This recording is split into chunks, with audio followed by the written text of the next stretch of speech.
Yep. Well, before she puts the slides up, let me just say that I am happy to be here and quite honored actually to be asked to speak because I do it rarely now. So when Andre asked me, it was like, I don't know. But then, this seems like a real opportunity. And it also gives me an opportunity to talk about the history of our civil rights movement and how the movement began and how it affects us, how it's contributed to the momentum of who we are today. There's somewhat of an emphasis on the arts and how they have contributed to our progress, individual contributors to our history, and some ideas of how you can use the arts in organized and individual ways. So thank you. Oh, let me say one more thing before we put the slides up. So I have two people here. I have my granddaughter who's going to help me time. And I have a little dog. The other day I was saying my speech out loud and I looked over and she's going, lep, lep, lep. So I'm thinking that she's my second prompter. Now, her name is May May. Okay.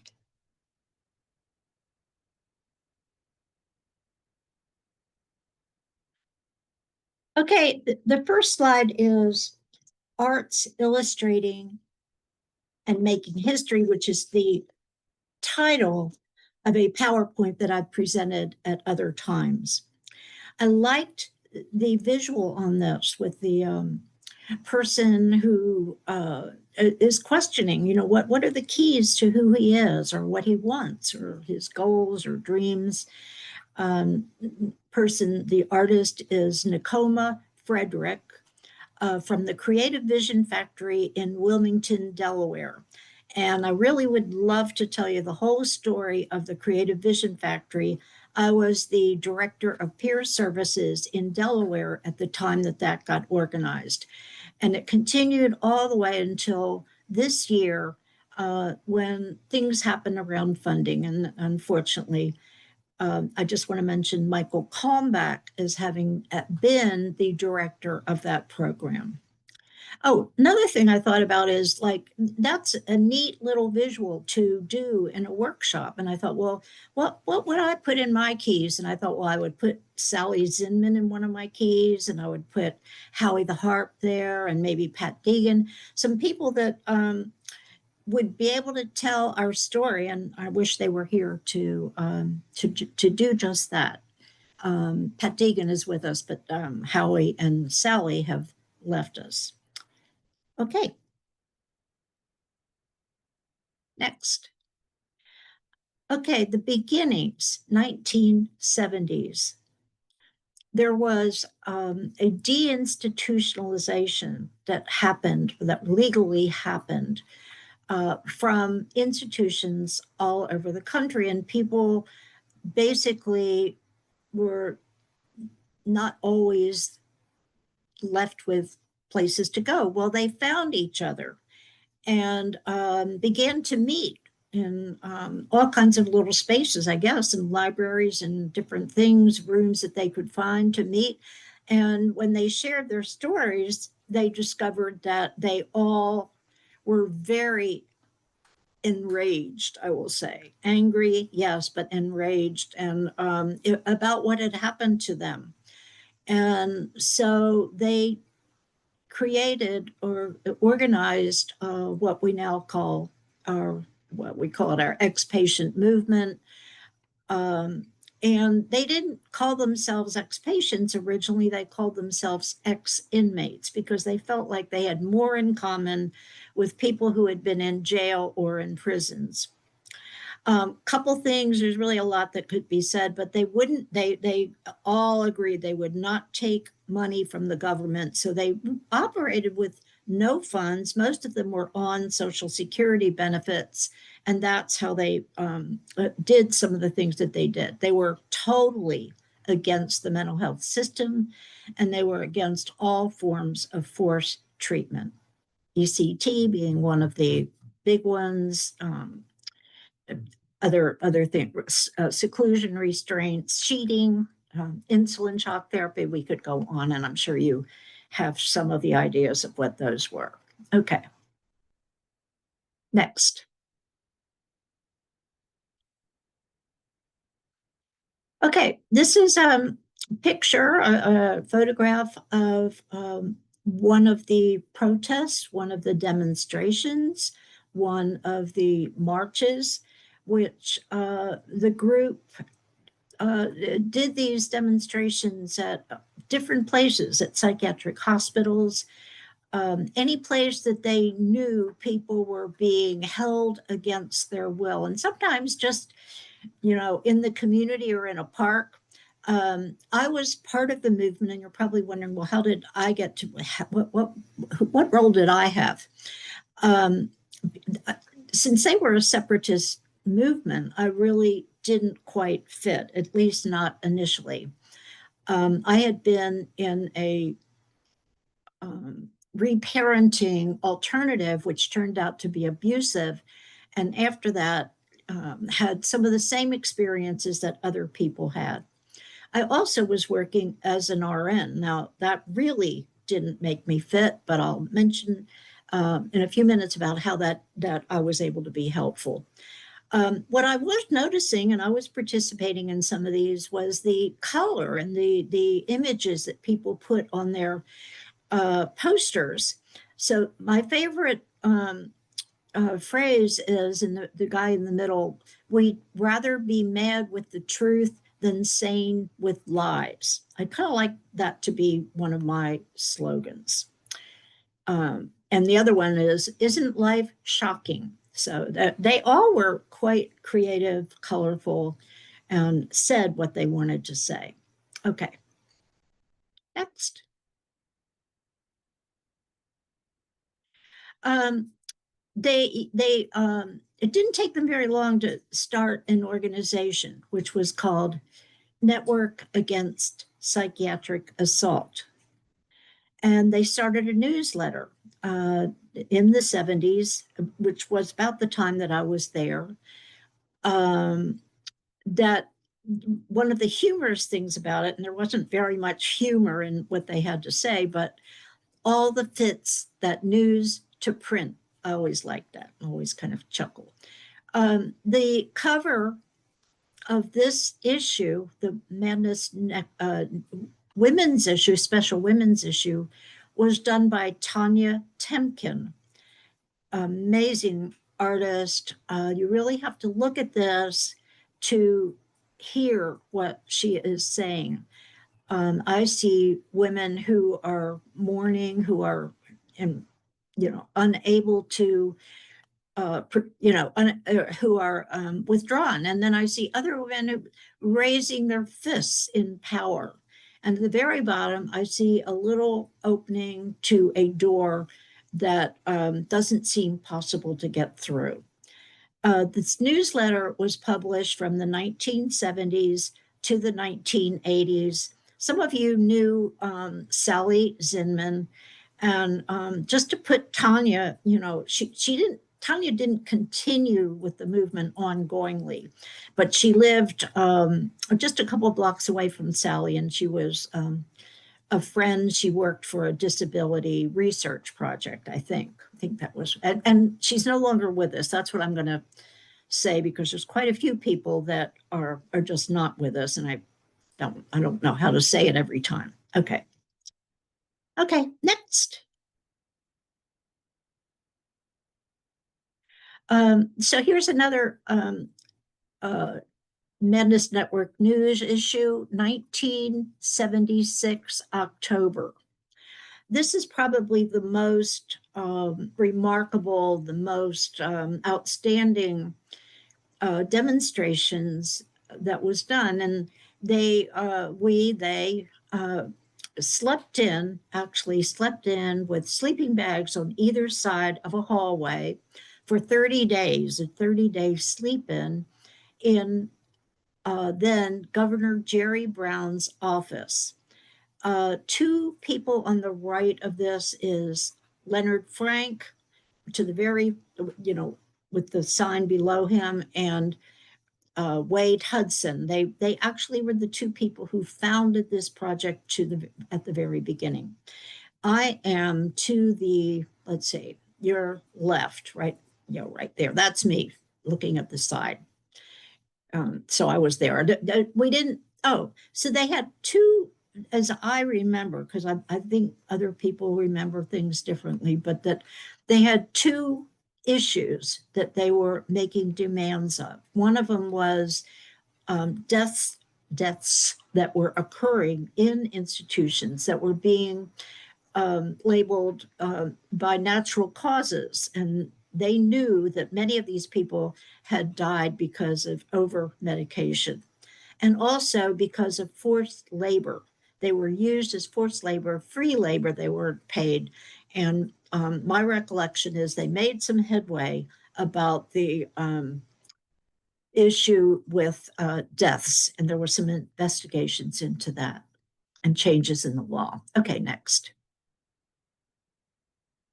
Okay, now I can't imagine, I don't know, I don't know who you are, I don't know where you're from or how long you've been involved or in part of some of our peer support programs, but Howie the Harp is probably the most known to the whole country. He started out as in New York City, where I think he started an organization there and eventually came to California.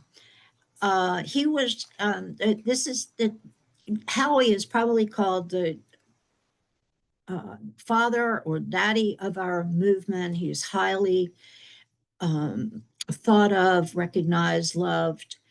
And for those of us that were in the arts area, he was the MC of our talent shows. And he was just great because he's so much himself. He was very witty and friendly.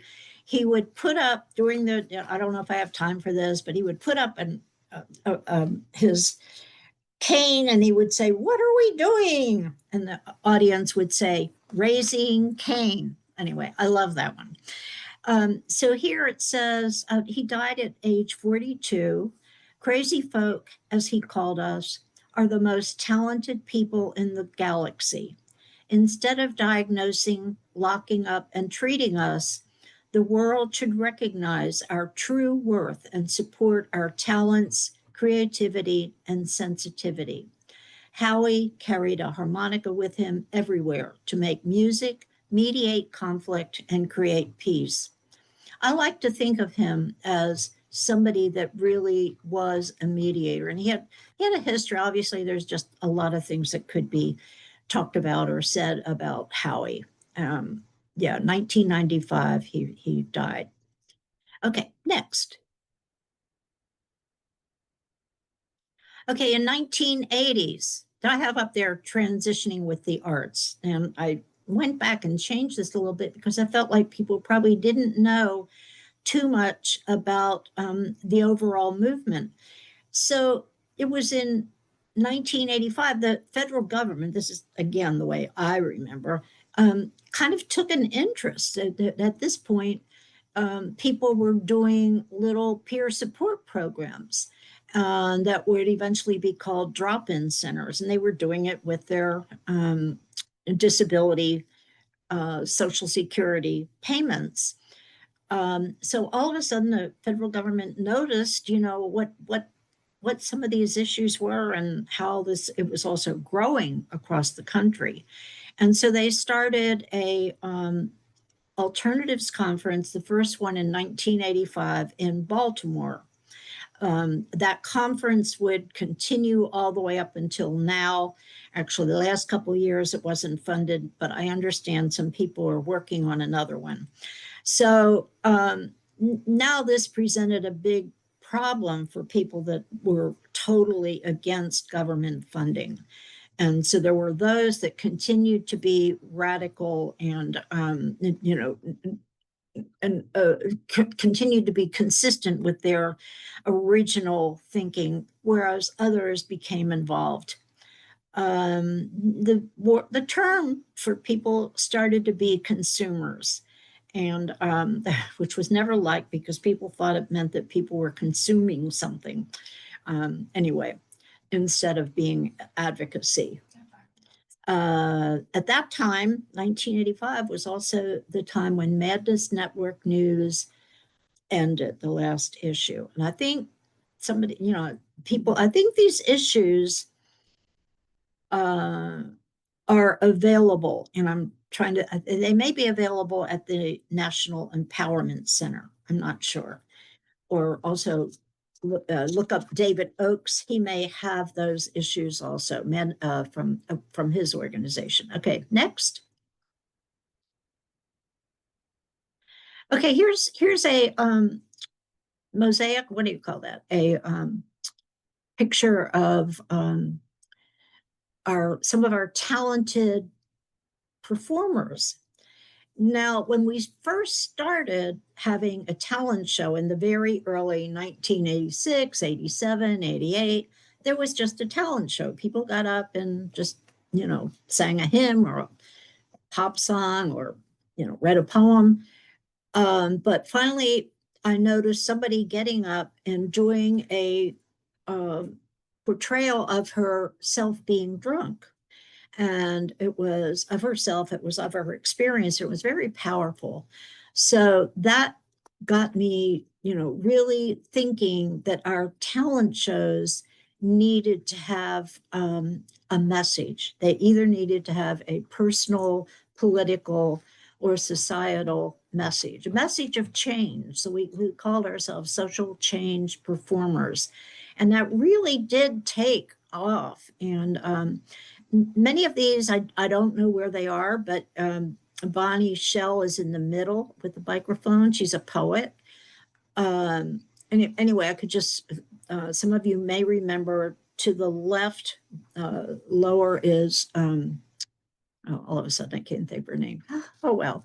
Okay, let me just go on because I don't know that most of you would remember her.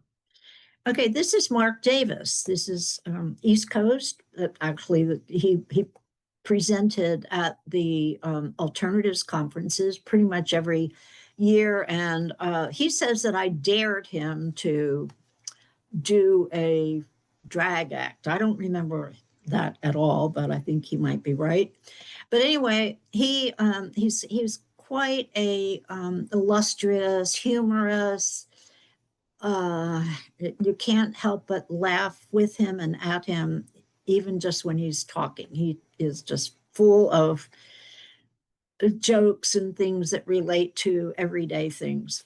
Anyway, in Philadelphia, he came to the conference and came up on stage on the arm of a male that guided him up the steps. He was in a fur coat. Later, he undressed to a ballroom gown and then to a bathing suit. And the way I like to tell it, I was there, people just almost jumped out of or fell out of their chairs. He's really funny guy, but he also was an amazing advocate and very well known for his advocacy and consciousness raising about being gay, living with HIV, mental health issues, suicide. He had a close friend that committed suicide. Pretty much he covered a lot of the issues. He received a Voice Award in Los Angeles in 2009. Okay, next. I wanted to mention Jean Campbell. She was in California in 1987. I think she got the statewide grant. Some people in Sally's group or some of the other organizations were a little bit taken aback that she had gotten the funding. But what she did was she got funding for a research project that was by and for mental health clients. Also in California, I think even to this day, people are called, they use the term mental health clients. It might have changed, but I think that may still be true. So it was a survey about what the well-being, what was most important in their well-being. There were 500 people interviewed. 61% of clients stated creativity was essential to their well-being. 24% stated they lacked creativity in their lives. And of course, there were many other categories. One of the absent things was nobody had mentioned that medications were important to their lives. Jean she's in California now. She gave up. She got her PhD, which is amazing. I think a major accomplishment. And shortly after that, she kind of quit. She kind of, she told me I forgot what her words are. I'm done. That's what she said. But she was an amazing, talented artist. And this was her art, which is called Alone and Waiting. She has quite a few pieces of artwork that she's done. Spend 20 minutes. Okay. What? Spend 20 minutes. Oh, it's 20 minutes? Oh, I didn't tell me 10. Huh? You have 30 minutes. Oh, no, I had 20. Okay. Oh. All right. I'm going to kind of, I didn't realize I had taken so much time. Second step players. About this time, there were theater groups all over the country that had been organized. This one in Connecticut continued to grow and continues with all other kinds of program. They present skits around stigma all over the Northeast. Next. I may have to skip something in order to get so that you have time. In the 1990s, the recovery, the term, began to be recognized. There were two reaching across, which Sally Clay and Howie the Harp and Sue Budd and Dennis Budd did a manual that they got funding for. And shortly thereafter, I got funds to do Reaching Across with the Arts. Okay, there was an addressing of, this was the beginning of time of addressing childhood trauma, confronting stigma and discrimination. Okay, let me see what I have here. Okay, next. This is something that could be replicated. It was a newsletter, which became a journal, which eventually became a magazine that rotated to different states. And each state would take responsibility for the art in their newsletter, and then it would go out nationally. So I would like to, it was a great idea, and it we had a number of states that did issues. Okay, next. Oh, okay, Mike Skinner, if any of you have been to the conference that Harvey Rosenthal puts on, the Alliance Conference, he's always there selling his music and doing the open mic. And he just wrote a biography. Right now, I don't have it, the name of it, but it's not out yet, but he has so definitely keep in mind Mike Skinner, because he's one of our outstanding musicians. He writes his songs. Okay. Okay, we're going to skip this one. This was John Brock. Megan Cauley, I'd just like to say that Megan is in Portland, Oregon. She is very well known for her art. Hugging Form hangs on my wall. Megan's transformative art evokes strong emotions when viewing it, from the very deep and painful to the light and joyful. My life has been rather raw and hard to look at, but I have tried to make it into something that has beauty, and art has done that for me. She did a whole series of lotuses that come up out of the art into beauty. Okay, next. Where are we at? How many? You have 7 minutes left before you hit 30 minutes. Oh, all right. Okay. So Jerome Lawrence, I really need to say something about him. He's in Atlanta, Georgia. He has done innumerable paintings. This one, which I have of his painting of tulips. So he did a whole series of tulips, dancers, other types of flowers. He got the attention of Rosalind Carter, and every year one of his paintings is auctioned off. He wrote me recently and told me this year it went for 75,000. I know that one of the interests in this presentation is about our being self-sufficient, and Jerome is putting his art on all kinds of things. He's you can look him up, Jerome Lawrence. There's his website, because he's taken his art and doing different things with it. Okay, let me see if I can. Let's just go past this. This is the Reaching Across with the Arts, which I do have, and which is still valuable today. It's a how-to, how to do a chapbook, how to do a talent show. So, and it's on on that website, that when I looked for it, I couldn't find it. So I have to check on that. Okay, next. This is a popular project that I don't know if it's still going around the country. It's been done in institutional settings, in psychiatric hospitals, and in peer programs.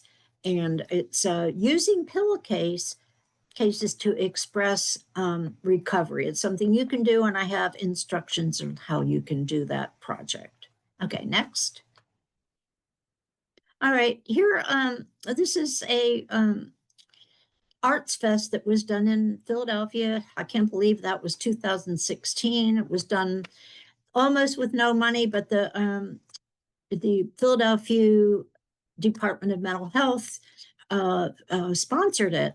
I also want to say that this is Sharon Wise's art. She was an outstanding artist, was always at Alternatives, and Hickma Gardner's name is there. She's another person, a beloved advocate, who had a art center for years called the Dewdrop Inn. And Hickma is 93. I'm still in touch with her, and I try to get up there every year to see her. In the Arts Fest, which of course is something you can do, we had tables for different types of artistic expression. Okay.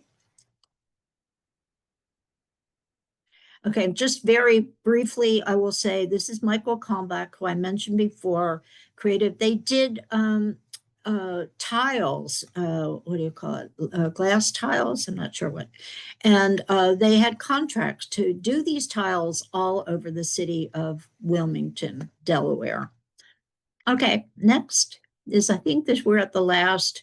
The future, I'm going to just say that the future is in all of our hands. I think one of my concerns, I was at the Alliance conference, was how much our mental health is changing according to what's happening in our country and politics.